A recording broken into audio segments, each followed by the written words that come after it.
Jaime Jaquez Jr. impressed as a rookie, but what are the expectations for him this upcoming season? And is he the key to unlocking Miami's potential? We answer that and more on today's Locked On Heat.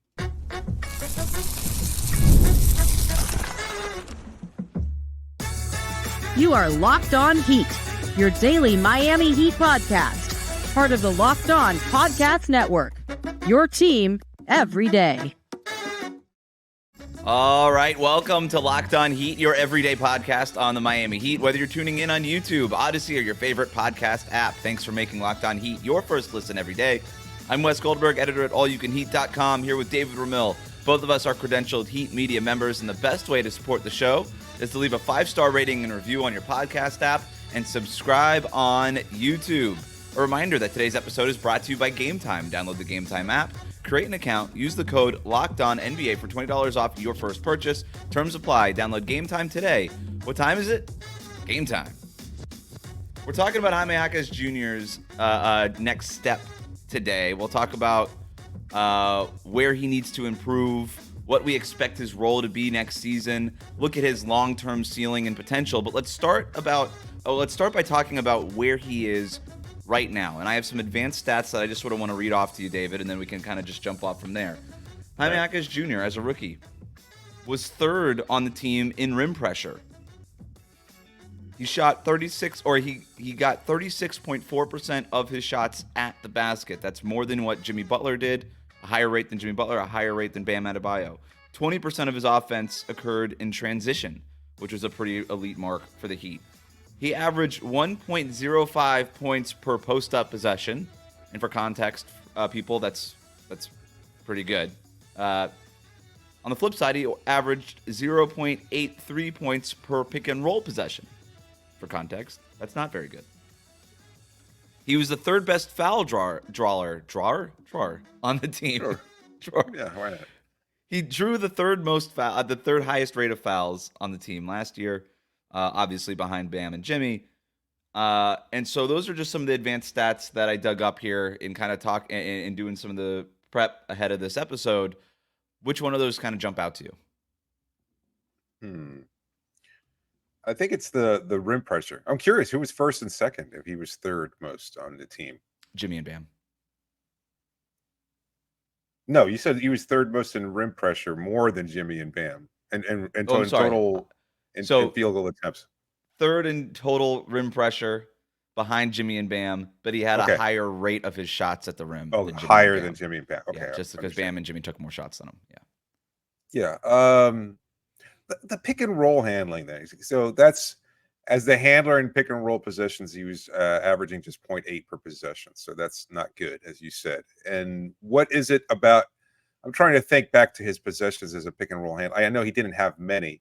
Yeah. But is it just the fact that he is not really a quick dribble? Like he doesn't have that elite burst or that quick first step where he can use the pick effectively to put the ball down, or if he's even dribbling already and he's just got to continue to weave his way through traffic and create offense for himself. He's more of a kind of guy who creates his offense off ball rather than anything else. I think that was part of it. There's a few things that we could dive into with that I want to touch on a little bit when we start talking about his next steps, but it also wasn't a very high volume. He was basically 1.6 pick and roll possessions per game, right? Okay. So just a couple per game. The big thing that stood out was he had a turnover frequency of almost 22%. So 22% of his pick and rolls ended in a turnover, which was the biggest problem. And I think that's just a matter of, it's a little bit the handle and just him not being that experienced of a pick and roll ball handler. That's not exactly what he was doing a ton of at UCLA. He wasn't doing a lot of that, in his high school days. He's not an experienced point guard, right? He didn't come into the league that way. But I thought it was interesting that Eric Spoelstra still just sort of shoveled him some of those responsibilities anyway. Again, it was 1.6 pick and roll possessions per game. It wasn't a ton. But to me, the rim pressure is what stood out, because when you look at what he was able to do right away, it was established that rim pressure early. He has a knack for, and I went back and watched some of the film this morning also, and just has such a great knack for, he doesn't have that quick burst like you said, but he knows how to move his body. He knows angles. It's a little Luka Doncic-y, where it's like, how does this guy keep getting to the basket And you're like, because he just understands angles, he's got great footwork, and that goes a long way for Jaime. Yeah, he was so effective in that sense. Like whether it was in transition or in half court possessions, like his ability to just kind of see exactly. It's not a quick first step, but he does have what I would say is like great timing, an understanding of when to make that cut, when to put the ball down, when to attack, etc. And the angles is a really interesting way of framing it because he does see that kind of help defender, or if he has to, spin one way or the other, and he can use that effectively. Like he caught a lot of people unaware when he was making these kind of moves. And again, this is not just the transition from college ball to the NBA, but as a rookie, like you rarely see people being this effective at it. And NBA level defenses, whether he was coming off the bench or starting, and even against in the playoffs against elite Boston Celtics defenses, he was still effective at finding his spots and being able to create opportunities for himself that lead to breakdowns defensively that can lead to shot opportunities for others as well. So it was really impactful to see him being able to put that kind of rim pressure. I just wonder how much more we'll be able to see that. I'm always kind of wary of that transition from a rookie to the second year because you wonder whether or not scouting is a little different now that he's kind of more established as a player. I think everybody knows who Jaime is, and I just wonder, perhaps we could save that conversation for next season talk, but I just wonder how defenses will make adjustments because I think they have to. And I think that if anything speaks highly of Jaime to how impactful he was, is that defenses now have to kind of be aware of him, not just the old rookie kid from UCLA, which is kind of, cliche and simplistic, but I wonder how much of that was how he was viewed last year. And then all of a sudden it's like, you know what? It doesn't matter. He's 23. His age isn't a factor. What matters is that when he's out there, he's making stuff happen. He is, and the versatility with his offense also stood out to me. Right, I mentioned all those advanced stats, whether it was getting to the rim through isolation or even through post ups, dabbling in the pick and roll stuff. His off ball cutting was awesome as a rookie. His basketball IQ was evident just from the jump, but that's not what you usually see from a rookie, right? Where usually if you're a rookie and you get on the floor, you're getting on the floor because you can do one thing. Maybe you're a really good defender. Maybe you're a great rebounder. Maybe you're 7 feet tall. Maybe you're a great off the corner 3-point shooter or something like that. But he got on the floor just because he was able to dabble in a little bit of everything. And for a Miami Heat team that was so injured and cycled through 35 different starting lineups during the season and all the things that they had to deal with, Jaime was kind of forced to play a different role. It felt like every month he was just sort of had to be a different player, and I thought that was pretty remarkable. And I remember writing the story on him for The Ringer and talking to Eric Spoelstra about him. And he said, like, every few weeks, he would just sort of ace these tests that we were giving him, and he was just ready for the next thing. And it seemed like every couple of weeks, we had to add more stuff to his plate.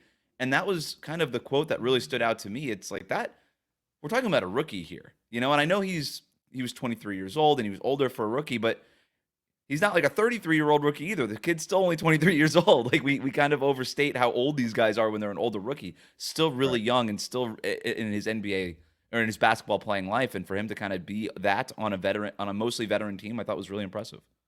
Yeah.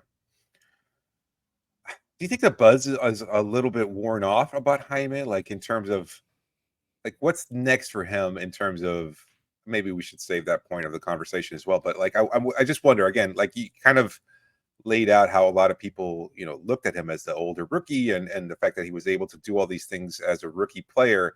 But once you're no longer viewed through the lens of as a rookie, what's next in terms of how he's perceived around the league? It's a great question. And I think the way that the Heat season just sort of fizzled at the end, with all the injuries and how disappointing it was, didn't help his or anybody on the team's stock for what it's worth. Kind of through, and maybe the only guy who's having a little bit of a stock bump is Bam Adebayo because he was part of the Gold Medal Team USA team. But everybody else is, and Eric Spoelstra, I suppose, also because he was an assistant coach on the team. But everybody else has just sort of been a little forgotten about, and it's late August. We're getting to September. I don't know that Miami Heat basketball is on the top of a lot of people's minds, other than people who are consuming this program. But I think maybe I think that's fair. I think that's a fair thing in terms of what he has to do next. There's one thing I think he needs to add to his game so that he could take a leap next season. We'll tell you what that is next. Like and subscribe here on Locked On Heat. Today's episode is brought to you by Game Time. Game Time has a new feature called Game Time Picks. It makes getting tickets for your favorite live events even easier. Game Time Picks filters out all the fluff to show you only the incredible deals on great seats, so you don't have to waste time searching through thousands of tickets. It's just so convenient. There's so many things to like about Game Time, whether it's their all-in pricing.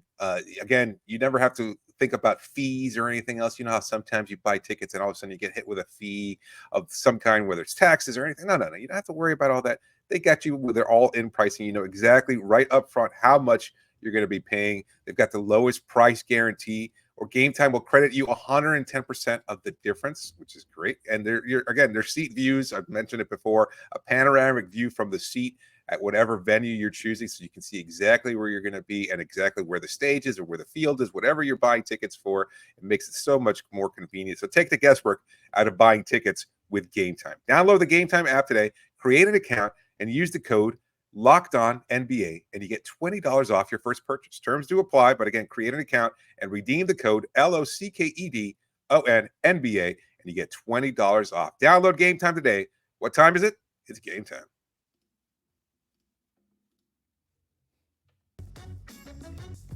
Thanks for making Locked On Heat your first listen of the day. For your second listen, enjoy the Locked On NBA podcast. There's no offseason in the NBA, and Locked On NBA provides daily basketball analysis from national and local experts in 30 minutes or less. No one keeps you as informed and entertained as Locked On NBA, available on YouTube or wherever you get your podcasts. Part of the Locked On Podcast Network, your team every day.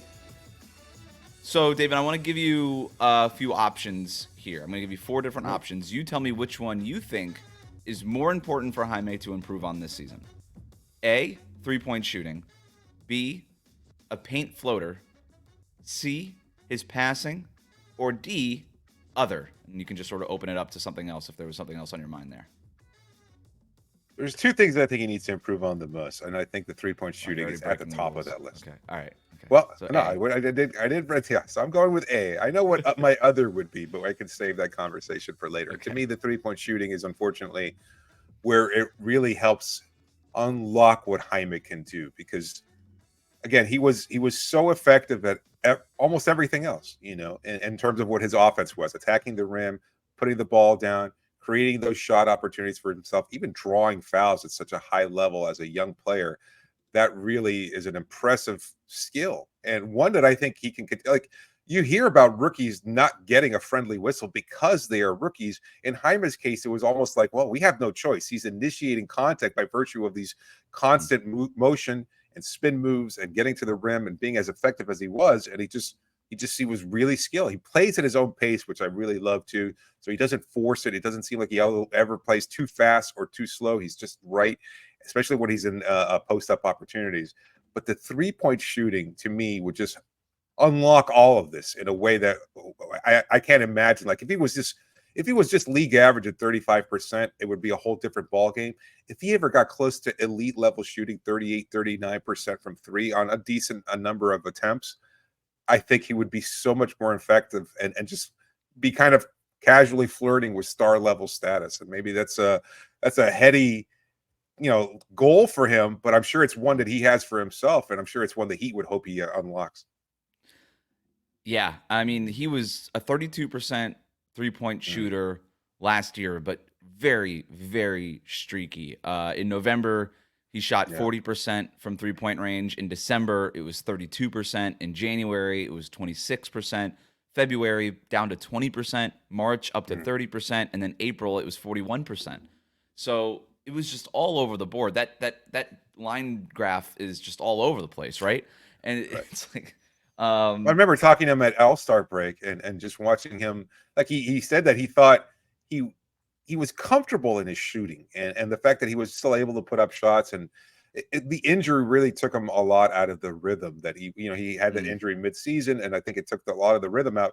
But even still, one of the points I made a lot last season when we were talking about his three-point shooting, it seemed to me like his form improved. And I know it's something that the coaching staff is working with. And I wonder how diligent he's been in that work in the offseason, whether it's traveling to Las Vegas for Team Select or USA Team Select, and then also being with the Heat Summer League and the offseason workouts and everything else like that. I mean, I know he's had a busy offseason. At the same time, does he continue to build off that progress we saw in terms of the tweaks he made to his shooting form? And is that something that translates into a much more reliable 3-point shot? You would hope so. I mean, the thing that I'm looking at specifically with his 3-point shot is the catch and shoot numbers, right? He was a 34% from on catch and shoot threes last year, which is not very good. You know, we're talking about league average being 35, 36%. He was below that. And then catch and shoot, that tends to be a little bit higher.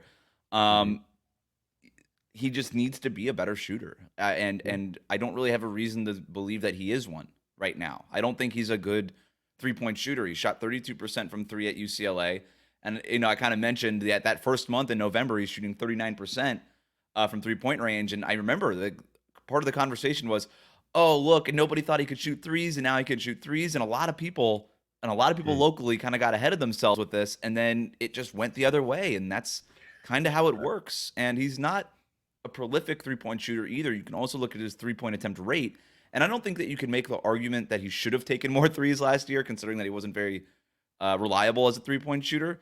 But only 29% of his overall field goal attempts were from 3-point range. Again, I'm not arguing that that should be higher now, but as you start tracking what Jaime can be and where he needs to improve, you know, 4 or 5 years down the road, you're going to hope that kind of trends a little bit higher, considering where the NBA is going. He's never going to be Steph or Duncan Robinson, where a majority of shots are from three. But if you can get a little bit closer to, you know, instead of 29%, if it's, you know, a third of his shots are from 3-point range, I think that would probably be a little bit more efficient.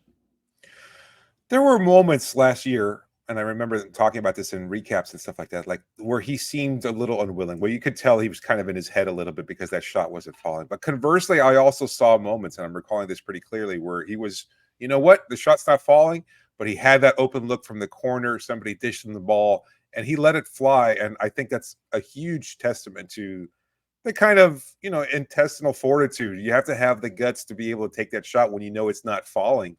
And so kudos to him for being able to do that. So I think it's something he's willing to do, but you can't help but realize, oh man, I barely make these shots. You know, I'm not hitting them at the rate that I'd like to. It's got to eat at you to a certain degree. So you wonder whether or not he's able to kind of put it aside.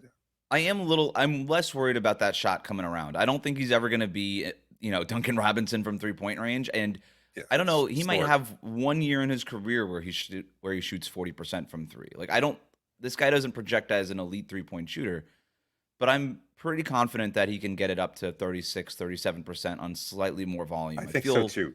Pretty good about that. And the Heat's coaching staff does great work. I mean, Haywood Highsmith shot 40% from three last year. It's Niko Jovic. Like, I mean, that's a shot that barely flowed for everything that he was able to accomplish and all of his skills offensively. Like the work he's done with the Heat coaching staff and Rob Fodor and everything else like that. I mean, he's done an amazing job of being able to get much more consistency and elevation on his shot. There's a fluidity to it that wasn't there as a young rookie. I think Jaime, what did he attempt last year? 2.7. So 2.5 attempts per game from 3-point range. What's the ideal kind of range for him? Because he's three. No, I'm not getting crazy. There's other stuff that I want him to add. So if we keep kind of going down this list, you know, I kind of mentioned a paint floater in there and in that multiple choice earlier. I think he needs to add something like that. And I don't know that he necessarily needs to add that now, but it's something that would be on the to-do list within the next few years is, okay, when you have a bigger defender on you, when that post-up just isn't going to be there for you, if they're sending that help defender over earlier in the shot clock, whatever it might be, can you get to a paint floater a little bit more? It's one of these things that if you're going to be a high-end offensive player in the NBA, you kind of have to have it in today's NBA. And I think he just needs to add that to the to-do list. I don't see it. I don't see it as a necessity for him because I think, you know, one, if he's going downhill, he's attacking the rim and he gets there, as you pointed out earlier, at a pretty high rate. He's either finishing at a high level at the rim or he's drawing a foul. All great skills. Like the floater feels like something compensatory when the other two aren't available. And so I feel like that's it is. It's a little just have to have it here in the toolbox. It's not my Phillips head screwdriver. I'm not going to it for everything, but it's another tool that is a little something that people use every once in a while. That's all. Those tools. Tools. I do think he needs to become a better passer. that to me is the next immediate step, and it's the thing that in training camp, if I'm the coaching staff, I want him to be an even better passer. Eric Spoelstra, again, for that ringer piece that I worked on last year, said, in training camp last year in Boca Raton, they realized that he had good vision and good basketball IQ, and he was a good passer. He was an accurate passer. And I don't disagree with any of that. I just want the decision-making part of it to be quicker. There was a lot of times last year where he would pick the ball up, head on his swivel, kind of looking around, trying to find someone to give the ball up to. And he got a little bit better at it as his rookie year went on. But that would be like the next thing that I'm working on with the coaching staff is that pick and roll number again. How do we move that up? You got to just develop into being a better passer. And there's flashes of these cross-court passes and driving to the rim and kicking it out and all these things. But if he can be that drive and kick guy for this team, not the only one, but a one for this team, along with Jimmy Butler, Terry Rozier, Bam Adebayo, like these other guys that are applying that rim pressure and then creating opportunities for the teammates, that would, we're talking about like multiplying his impact on a per possession basis in a major way. Yeah. I'm trying to think like, if he's doubled in the low post, can he make a little dump pass to somebody cutting off ball and being able to make like an easier look at the rim? I feel like he had a couple of those looks. He did. I saw a few of them this morning. Yeah, like Thomas Bryant or Bam Adebayo, kind of in that dunker spot or something like that. Yeah. Right. So it's just, I think that is part of his toolbox. But at the same time, I feel like you're right. If he can continue to develop that, especially if he's putting the ball down and he's creating more of those opportunities, or if he's the handler in pick and roll possessions, like maybe that'll help cut down some of those turnovers that you were talking about earlier. It's the quick decision making, right? He can make it. He knows the floor. He can make the right read. It's just as you play more NBA basketball and you start seeing more pictures in front of you, then you're just going to be able to, okay, I've seen this possession. I've done this a billion times. I just sort of know because I've done it so many times that this guy's going to be open at this spot at this time, and I'm just going to deliver the pass. And he was never leading. It never really felt like he was leading or anticipating or anything like that. He would find the open guy within his tunnel of vision and throw him the ball, which isn't bad, but it does sort of lead you to getting stuck, and then sometimes the turnovers led from that. Just quicker, more anticipatory decision-making there. But again, that's just something that comes with time. You just got to see more and more of those pictures in front of you, and eventually you know what to expect. I don't expect Jaime Jaquez Jr. to start. It might not matter. I know that there's another thing that you wanted to touch on in terms of what his next step is going to be. We'll talk about all of that next here on Locked On Heat. Today's episode is brought to you by FanDuel. You've heard us talk about FanDuel a lot here on this show. It's America's #1 sports book, and, well, they've got this great promotion now, something a little different for all of you. Now through September 22nd, so it's about a month away, all FanDuel customers, new ones, old ones, can bet $5 and get a 3-week free trial of NFL Sunday Ticket from YouTube and YouTube TV. Is this opening weekend? Is this the opening weekend of the NFL football? Next or weekend. Are we still a couple of weeks away? Yeah, this coming weekend. Oh, this coming weekend. Okay, so it's coming up. So this is your time to cash in on that opportunity. With a YouTube TV base plan, you'll be able to watch every regular season Sunday afternoon at a market game. So not just the Dolphins, obviously, but you can watch, I don't know, the Bengals, the Chiefs, whomever you're interested in. There's lots of games out there, and you want to watch them all, maybe flip it between commercials. It's part of what makes viewing these games so much fun. And you can, look, if you're like the typical football fan, you pretty much commit your whole day. You're chilling with your friends, even if you're watching by yourself. Maybe you order a pizza, you got some snacks, you got a couple of drinks going. You're not going anywhere. That couch is your best friend for the next 8 to 12 hours. And that being the case, this is the deal for you. All you need is a Google account and a current form of payment, and you can cancel anytime. So just visit FanDuel.com/lockedon, and you can download America's #1 sportsbook. We'll be right back.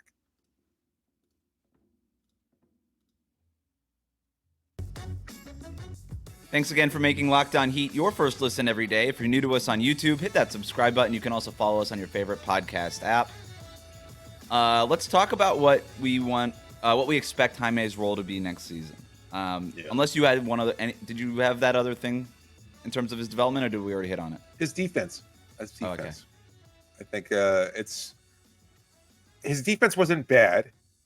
It just wasn't always good either. There were moments there where he was a little lost defensively. He wasn't quick enough to make adjustments. And I think that's all part of being a rookie, regardless of his age and in the process. I don't think the athleticism is necessarily holding him back in terms of being able to unlock his defensive potential, but it's just a matter of understanding more. If there's a player that I'd be curious about, like in terms of what he's looking at when he watches film, I think it's a guy like Jaime too, because he's got such a, as you said, an expanded role, an ever evolving role. So what is it that he's kind of looking at and fine tuning when he's going through that film viewing process? And it's an interesting question that I have. But in terms of his defensive potential, I think he'll get better.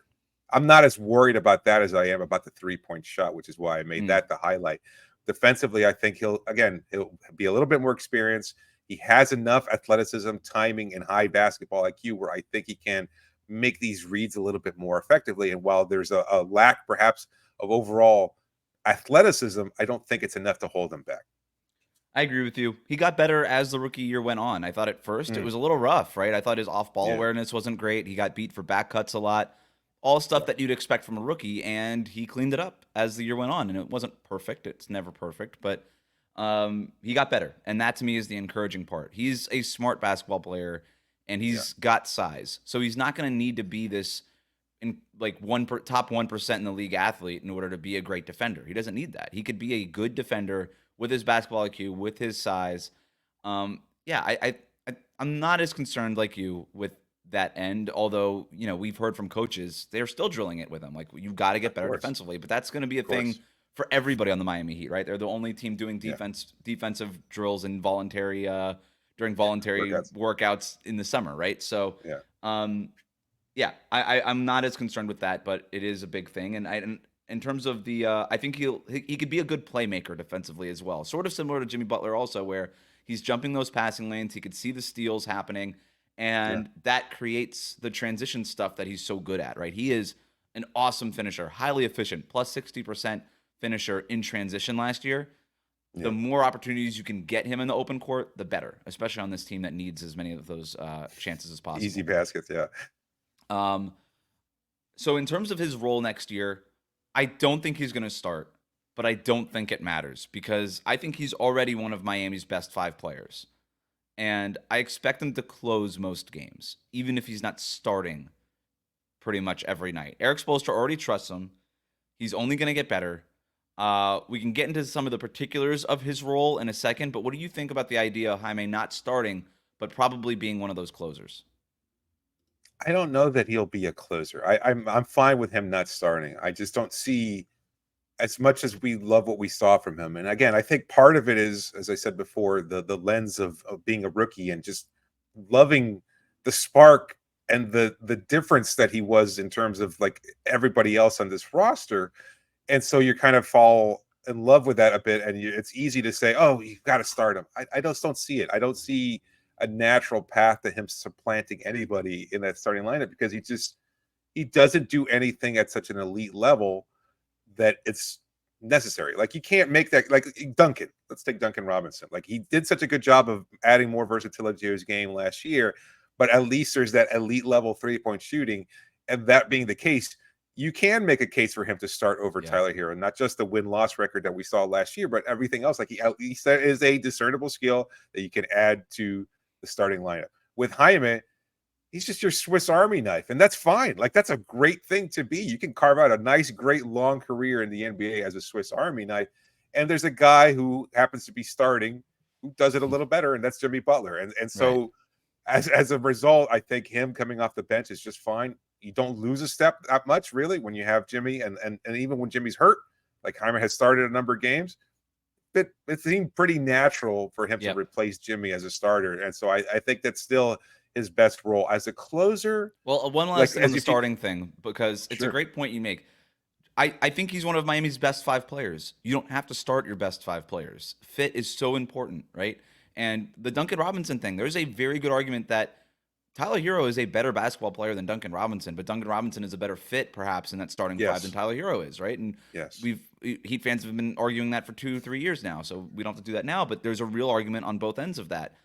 I don't see the pathway to Jaime starting, right? He's not a good 3-point shooter. It's very hard to play a bad 3-point shooter with Jimmy Butler and Bam Adebayo, who are both not are aren't, respected 3-point How soon shooters. before we start getting bench Jimmy conversations? I mean, I know we're not going to lead those. I'm just not. Yeah. I'm just saying. Bench Jimmy for Jaime, yeah. Yeah. But it's very hard to figure out a starting lineup. But I do think the closing lineup does exist. That we're talking about, if you're just closing the last 4 or 5 minutes of a basketball game, I think if you're an NBA coach, you want the 5 guys who you just trust the most, and it becomes a little bit less about fit, and it becomes more about quick decision making, trustability, Swiss Army knife stuff. Like, I'm not really sure what kind of position we're going to be in on a possession to possession basis, so I just want the 5 guys who I'm going to trust the most. And at that point, I do think Jaime, along with Bam, Jimmy, Terry Rozier, and Tyler Hero, it'll be different some nights, but I think that would be the default setting in terms of closing lineup, is my guess.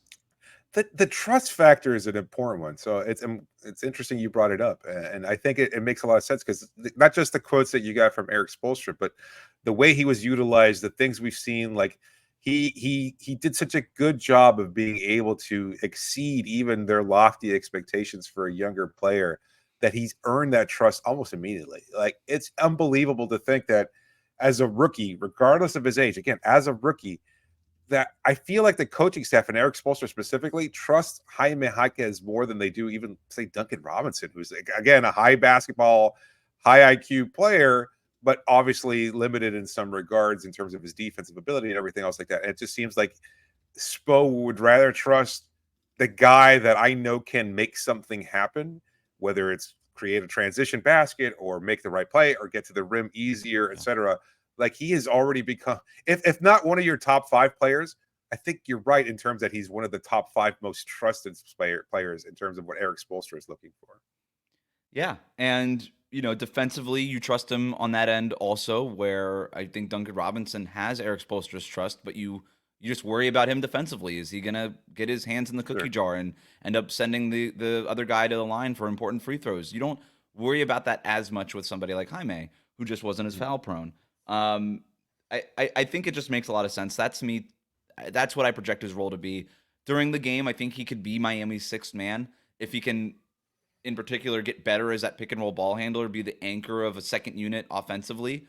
Then you sort of see his role expand. And I think we're talking about his potential here. The difference between, I think, a high end role player or a complementary player and an all-star or a star type of player is the ability to create shots, not just for yourself, but to create shots for others. And we saw a little bit of that in his rookie year. He's going to have to get better at all those things. But putting him in those opportunities as sort of that 6th man, it's only going to help him on that developmental curve. Where is he in terms of the betting odds for 6th man of the year? Because I wonder if he might be a really nice candidate early on. Like, again, he's going to put up consistent numbers. He's just so steady. I don't think he's going to be worse, regardless of how defenses key on him, because there were just things that just don't seem like they're going to be able to stop very effectively. And he's got that go-to spin move. So I wonder if he's going to be like a guy that 8th, according to FanDuel, and 6th man of the year odds at plus 1,500. This a little bit better odds than, or worse odds, whatever. He's plus 1,500. Dante DiVincenzo's at plus 1,600. Karis LeVert at plus 1,100.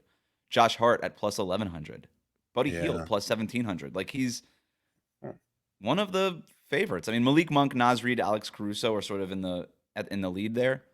Is Caruso even going to come off the bench? I don't even know. Yeah, that's a good question. Yeah. Jaime at plus 1,500. That's not bad. That's a good call out. There you go. Do we want to explore a little bit quickly the star potential there, the ceiling? I just think it's a question a lot of people have. Is it unfair maybe to put that on him right now?